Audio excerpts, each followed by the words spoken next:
ৰঙালী আদালত ব্যাপক প্ৰস্তুতি চলাইছে সমগ্ৰ ৰাজ্যবাসী তাৰ ব্যতিক্ৰম নহয় চলংপথাৰ আমি উপস্থিত হৈছোঁ চলংপথাৰ গাঁৱত আৰু কমে দেখা পাওঁ গ্ৰামাঞ্চলত আৰু আমি আজি উপস্থিত হৈছোঁহি যি চলংপথাৰ গাঁও আছে তাত বোৱাৰীসকলে এনেদৰে পিঠা পনা প্ৰস্তুত কৰাত লাগিছে এক সুন্দৰ মুহূৰ্ত আমি বিহুতি নামেৰে তিনিটি আখৰে ও কোনে লিখি থৈ গ'ল শিলত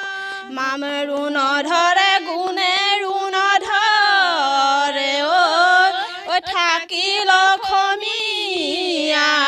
মাজত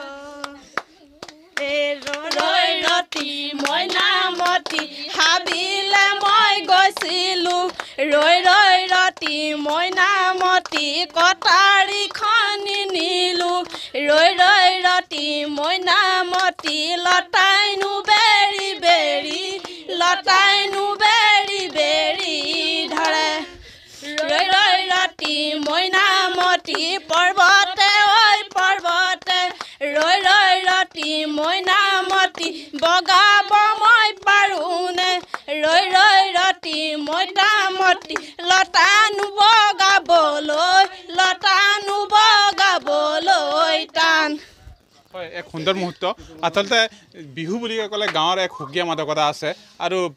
প্ৰতিজন অসমীয়াৰ মনে প্ৰাণে এই গাঁও অঞ্চললৈ ঢাপলি মেলে আৰু বিহু বুলি ক'লে সকলোৱে নিজ নিজ অঞ্চলৰ যে ঢাপলি মেলে গাঁৱৰ এক সুকীয়া মাদকতা আছে আমি নিউজ 18 অসম দৰ্শকক পুনৰবাৰ দেখুৱাইছোঁ এক সুন্দৰ মুহূৰ্ত আচলতে ঢেঁকীত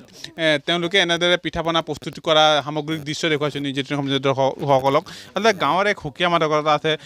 গাঁৱৰ সকলো জীয়ৰী বোৱাৰী লগ হৈ পিনি ঢেঁকী যি পিঠা পনা বনাই পিঠা খুন্দিছে আচলতে এই নিউজ 18 অসম দৰ্শকক পোনে পোনে এই দৃশ্যাংক মই দেখুৱাই গাঁওখনলৈ সেই গাঁওখনলৈ সকলোৱে ঢাপলি মেলে আৰু এক সুন্দৰ মুহূৰ্ত আমাৰ নিউজ 18 অসম দৰ্শকক পোনে পোনে এই দৃশ্যাংক মই দেখুৱাই আছোঁ আপুনি বিচৰা বাতৰি পাব কেৱল নিউজ 18 এপত নিউজ 18 এপ ডাউনলোড কৰিবলৈ স্ক্যান কৰক এই QR কোড গুগল প্লে ষ্টৰতো পাব এই নিউজ 18 এপ